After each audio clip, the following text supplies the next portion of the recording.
कल जो हमने शुरू किया था अपना टॉपिक पॉपुलेशन कंपोजिशन, इसमें रूरल अर्बन कंपोजिशन पे हमने कल बात की थी और सेक्स कंपोजिशन पे हमने बात की थी। सबसे ज़्यादा जो है अर्बन पॉपुलेशन कौन से स्टेट में है?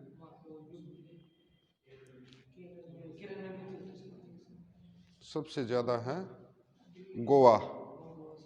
और बड़े राज्यों में जो बड़ा साइज है वो है महाराष्ट्र में। परसेंटेज के हिसाब से देखें तो तमिलनाडु ऊपर है, देन केरल है, फिर आंध्र प्रदेश है, फिर महाराष्ट्र है। महाराष्ट्र की 5 करोड़ के करीब जनसंख्या। यूपी का साइज क्योंकि बहुत बड़ा है और उसकी महाराष्ट्र से थोड़ी कम, 4.25 करोड़ के करीब जनसंख्या वो जो है शहरी है, लेकिन उसकी स्वयं की जनसंख्या 20 करोड़ के आसपास उत्तर प्रदेश की, परसेंटेज में कम है। ठीक है, तो हमने बात किया था सबसे ज़्यादा गोवा, मिजोरम, ठीक है ना, और फिर तमिलनाडु, केरला, आंध्र प्रदेश और महाराष्ट्र। लेकिन सबसे बड़ा साइज वो जो है, तो सबसे ज़्यादा जो जनसंख्या शहरी है वो महाराष्ट्र की। लेकिन गोवा, मिजोरम, तमिलनाडु, केरला उससे परसेंटेज में ऊपर हैं। इसकी 45 के करीब है, तमिलनाडु की 47% के करीब है। नेक्स्ट हमने सेक्स कंपोजिशन के बारे में बात किया था। हाईएस्ट केरला 1084 और लोवेस्ट था हरियाणा 877। ठीक है, नेक्स्ट आज हम लेते हैं लिटरेसी रेट यानी साक्षरता दर। साक्षरता दर क्या है, यानी पढ़े लिखे व्यक्ति कितने हैं। 81 तक तो जो 41 तक जो गणना करते थे 5 साल से नीचे वाले को छोड़ते थे और 5 साल से ऊपर वालों की गणना करते थे जो पढ़ लिख सकते हैं, यानी जो किसी भाषा को लिख भी सकते हैं और पढ़ भी सकते हैं। अगर सिर्फ पढ़ सकते हैं लिख नहीं सकते वो भी निरक्षर कहलाते थे। उसके बाद में कुछ अमेंडमेंट किए गए, एक तो एज में किया, अभी 7 साल से ऊपर वाले गिनती में लिए जाते हैं, यानी 7 साल से नीचे वाली जो जनसंख्या उसको छोड़ दिया जाता है। 7 साल से ऊपर वाले यानी जो किसी भाषा को लिख सकते हैं और पढ़ सकते हैं। सिर्फ पढ़ सकते हैं लिख नहीं सकते वो भी निरक्षर में काउंट होगा। ठीक है, शिक्षा हमें क्या बोध कराती है? शिक्षा जो है जनसंख्या की गुणवत्ता को दर्शाती है, यानी उसकी क्वालिटी कैसी है। मानव अपने आप में एक संसाधन है, बगैर शिक्षा के इस संसाधन का विकास नहीं हो सकता। अगर समाज पढ़ा लिखा है, देश पढ़ा लिखा है, तो सामाजिक आर्थिक विकास भी होगा। जो आडंबर हैं, जो रूढ़िवादी परंपराएं हैं, पढ़े लिखे लोग उनको भी छोड़कर और जो आधुनिक जीवन पद्धति है उसको करने, यानी रूढ़ियों को छोड़कर जो पढ़ी लिखी जो मानव जनसंख्या है या मानव जो संसाधन है वो आधुनिक जीवन पद्धति अपनाने में भी सक्षम होता है और देश के आर्थिक और सामाजिक विकास में भी अपनी महती भूमिका निभा सकता है। शिक्षा किस पे डिपेंड करती है? 2-3 कारण हैं इसके। एक तो आपका आर्थिक विकास, एक आपका सामाजिक कारण और तीसरा धार्मिक कारण। जिन इलाकों, जिन प्रदेशों में आर्थिक विकास अच्छा हुआ है, यानी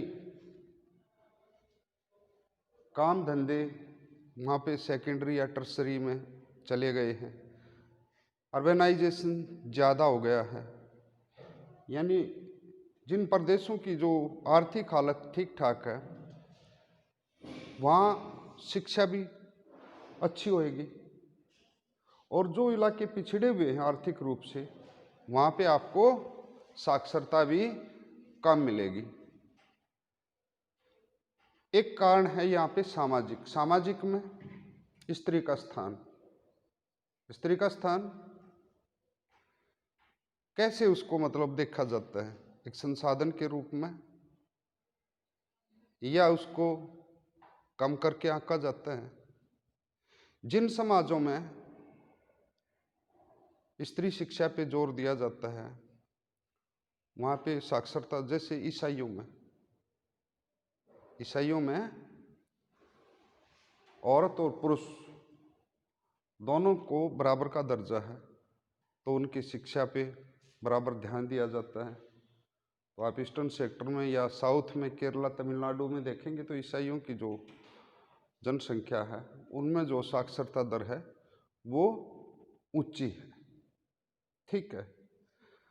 धार्मिक कारण भी है, जैसे यही एक तो ईसाई का मैंने बताया, वहाँ पे बराबर का दर्जा है, समान दृष्टि से देखा जाता है।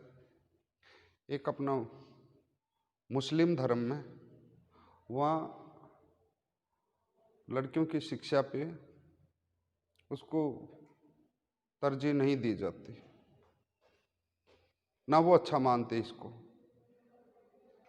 तो वहाँ पे साक्षरता दर कम मिलेगी।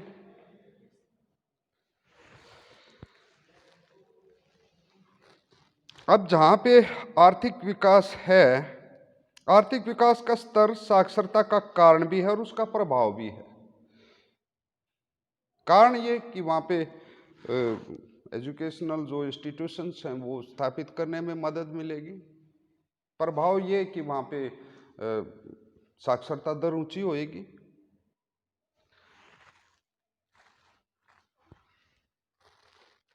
साक्षरता दर उसको कैसे मेजर करते हैं वो बताया मैंने कि 1941 तक, 1981 तक, 41 तक नहीं, 41 तक साक्षरता दर हमारी काफ़ी नीचे थी।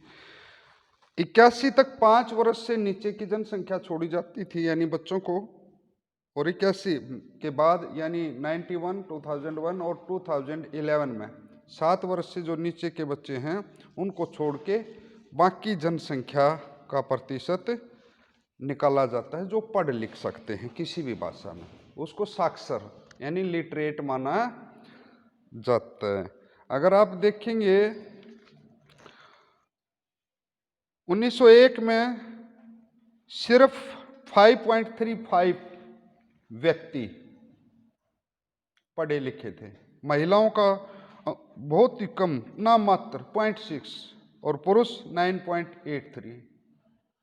उसके बाद में ही, आज़ादी के बाद में ही नारी शिक्षा पे जोर दिया जाने लगा है। 1941 में भी टोटल जो हमारी लिटरेसी रेट थी 16.10, 51 में 18.33 और 2011 में 74.4%।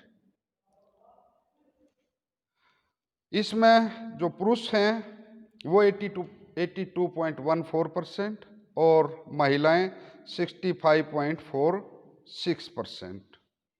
अभी भी 16.68% का अंतर है।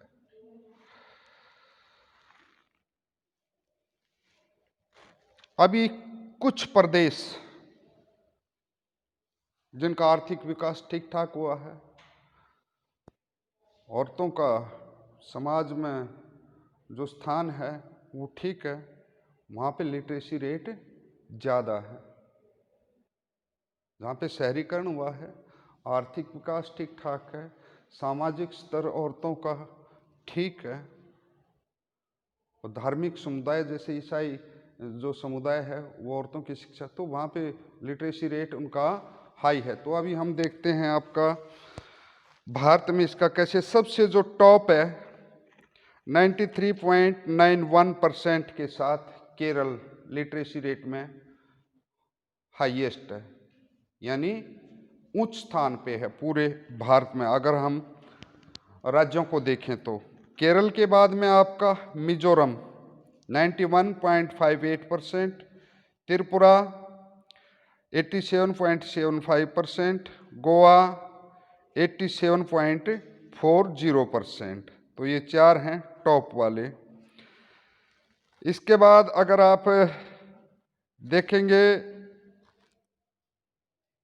यूनियन टेरिटरी यानी केंद्र शासित प्रदेश में, तो पुडुचेरी टॉप में है 86.55%, बाकी चंडीगढ़ 86.43%, दिल्ली भी 86% और 86.34, और अंडमान और निकोबार भी 86.27। यानी अपने जो केंद्र शासित प्रदेश हैं, पुडुचेरी की जो है पोजीशन टॉप पे है, और बाकी की भी जो लिटरेसी रेट है वो ठीक ठाक है,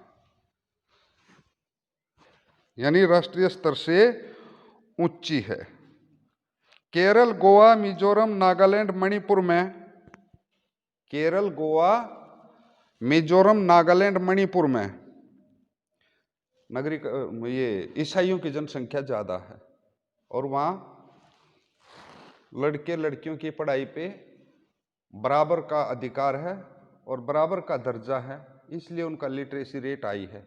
बाकी में जो साक्षरता दर ऊंची है, वहाँ पे आर्थिक विकास हुआ है, और वहाँ पे ये अपना अर्बनाइजेशन यानी शहरीकरण भी ज़्यादा हुआ है, फैसिलिटी ज़्यादा बढ़ी है, तो वहाँ पे ये लिटरेसी रेट ज़्यादा है। लोवेस्ट आप देख लेना किसका है, हरियाणा का अगर आप देखेंगे तो 76.64%, भारत का मैंने बता ही दिया 74.04%, 2011 के अनुसार 82.14 पुरुष और 65.46 आपकी स्त्रियां पढ़ी लिखी हैं। लोवेस्ट वो जो है बिहार का है, किसका है, 63.82%, कितना है, 63.82% 2011 के अनुसार। इसमें पुरुष 73.39% और महिलाएं 53.33% पढ़ी लिखी हैं। बिहार अगर देखेंगे ओवरऑल में टोटल महिलाएं और पुरुष मिला के, तो लोवेस्ट किस पे है, लोवेस्ट। अगर पुरुषों की साक्षरता में भी देखेंगे तो वो भी क्या है, बिहार जो है सबसे नीचे है। लेकिन महिलाओं की साक्षरता में देखेंगे ये थोड़ा सा अंतर है, ये यहीं से कॉम्पिटिटिव एग्जाम में तो तकरीबन यहाँ से पूछते हैं। महिलाओं में सबसे निरक्षर राज्य कौन सा, वो राजस्थान है, उसमें बिहार नहीं है, इसमें थोड़ा सा अंतर है। बिहार में जो महिलाएं 53.33% और राजस्थान में है 52.66%, ठीक है।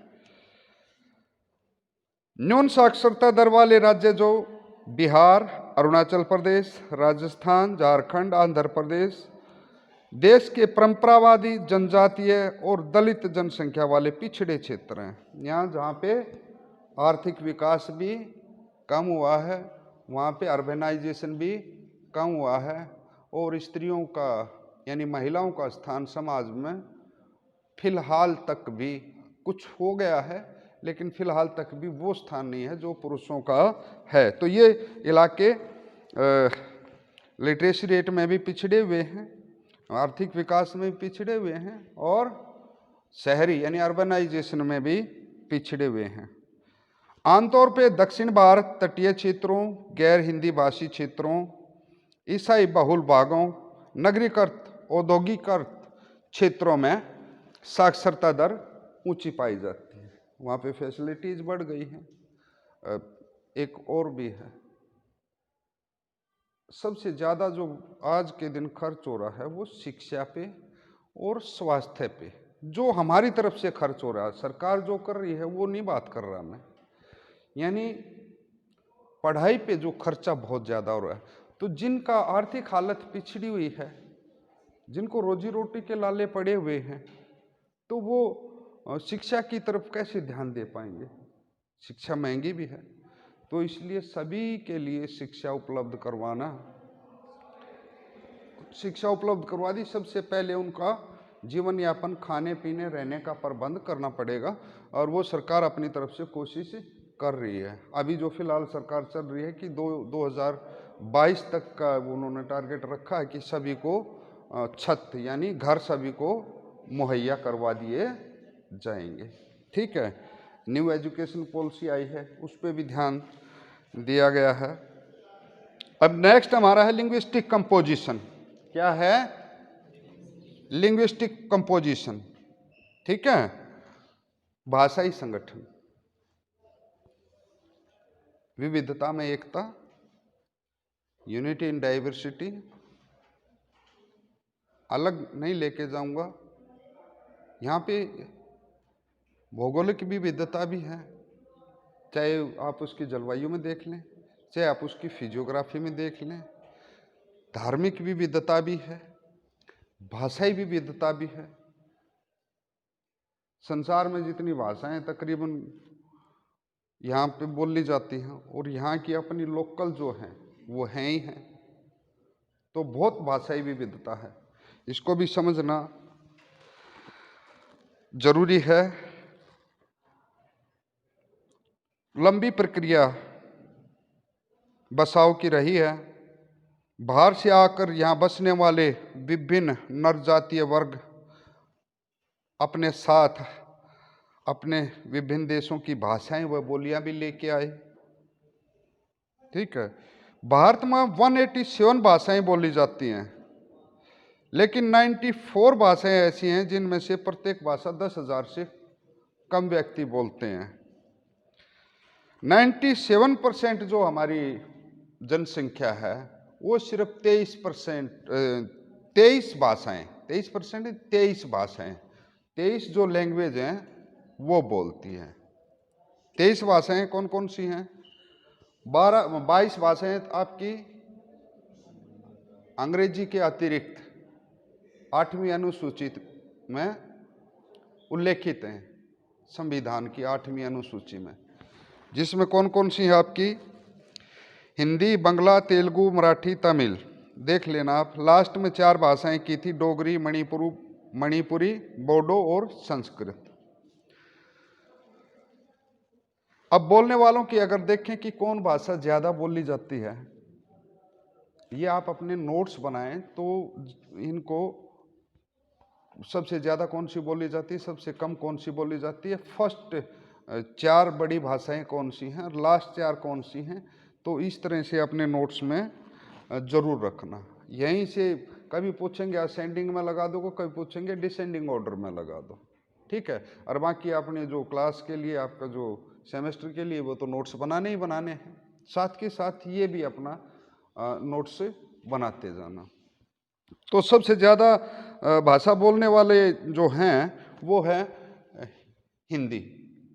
हिंदी भाषा भारत में सबसे ज़्यादा बोली जाती है, 41.03% वो जो हैं हिंदी बोलते हैं। दूसरे पे है आपकी बांग्ला 8.11%, तेलुगु 7.31%, मराठी 6.99, तमिल 5.91 और उर्दू 5.01। उसके बाद गुजराती है 4.48। यानी टॉप में हिंदी, देन बांग्ला, तेलुगु, मराठी और तमिल, ये आपके पास ज़्यादा हैं। सबसे कम आज के दिन भारत में सिर्फ 14,135 आदमी जिस भाषा को बोलते हैं मातृभाषा के रूप में, वो संस्कृत, जो भाषाओं की जननी भी है, साइंटिफिक भाषा है। कंप्यूटर जिस भाषा को अच्छे से पकड़ता है वो भी संस्कृत ही है, लेकिन संस्कृत की अभी हालत अपने देश में ठीक ठाक नहीं है। हिंदी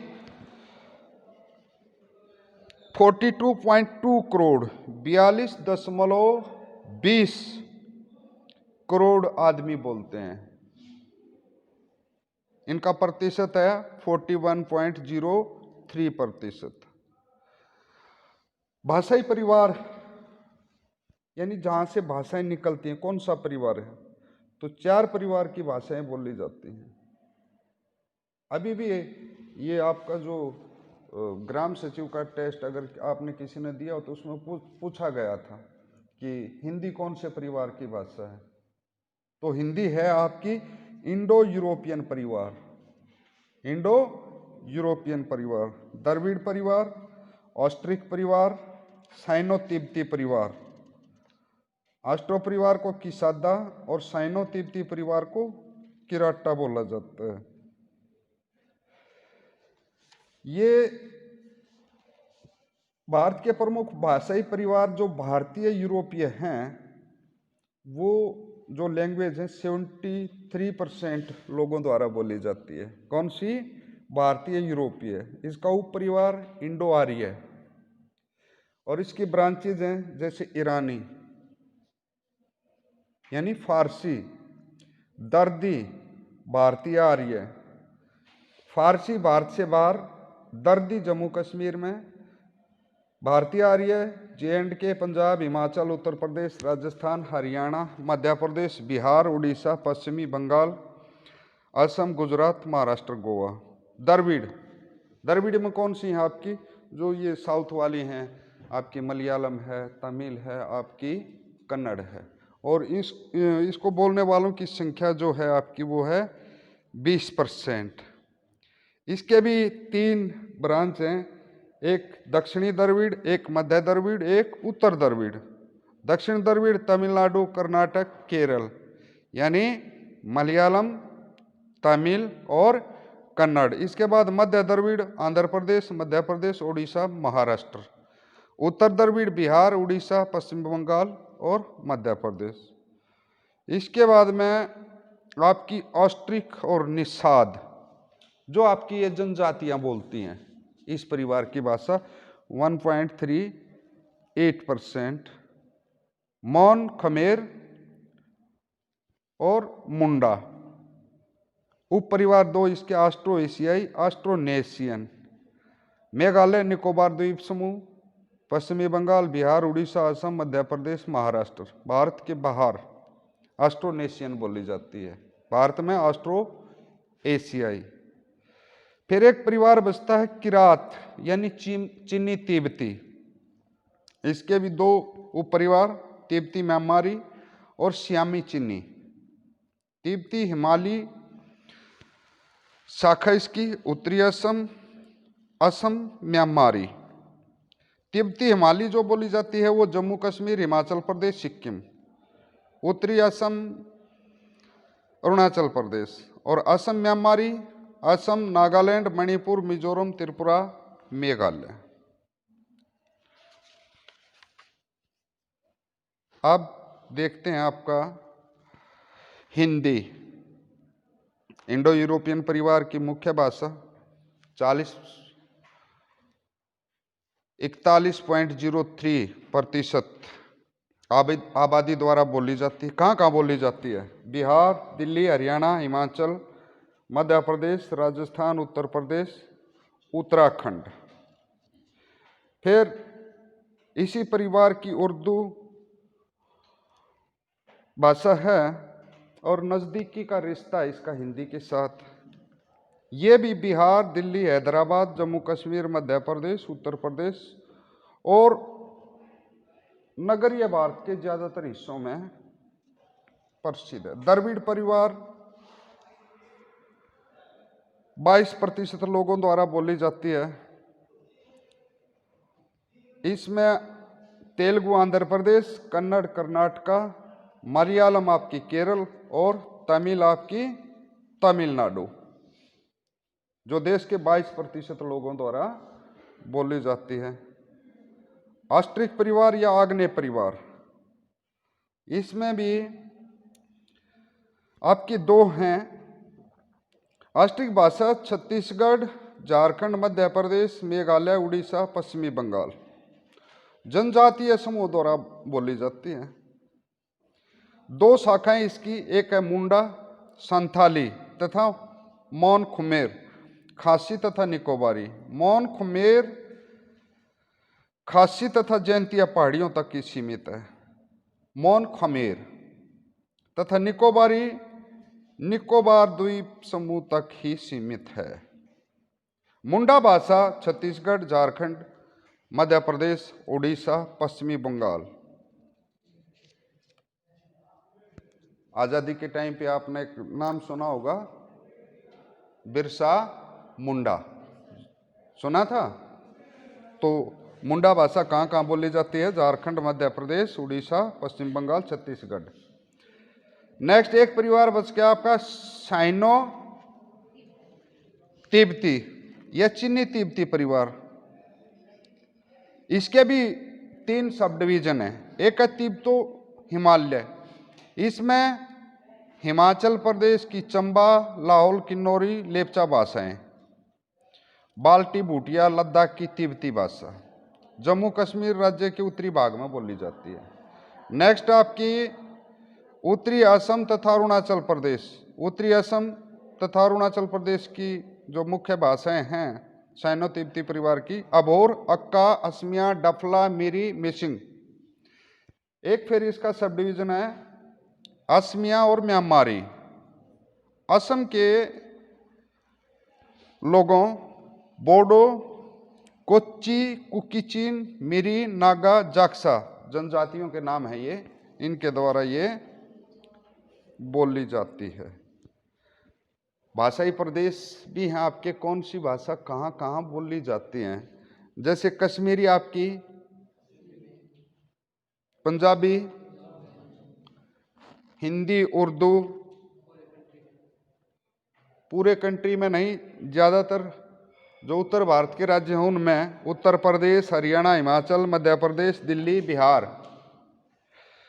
बांग्ला, पश्चिमी बंगाल, अंडमान निकोबार, असम तथा उत्तरी पूर्वी क्षेत्र के अन्य राज्य। असमी, आसाम और उत्तर पूर्वी क्षेत्र के जो ईस्टर्न सेक्टर के राज्य हैं उनमें बोली जाती है। उड़िया, उड़ीसा, गुजराती, मराठी और गोवा। कन्नड़, कर्नाटका, तेलुगु, आंध्र प्रदेश, तमिल, मलयालम, केरला में। ठीक है, तो ये है आपके भाषाई प्रदेश।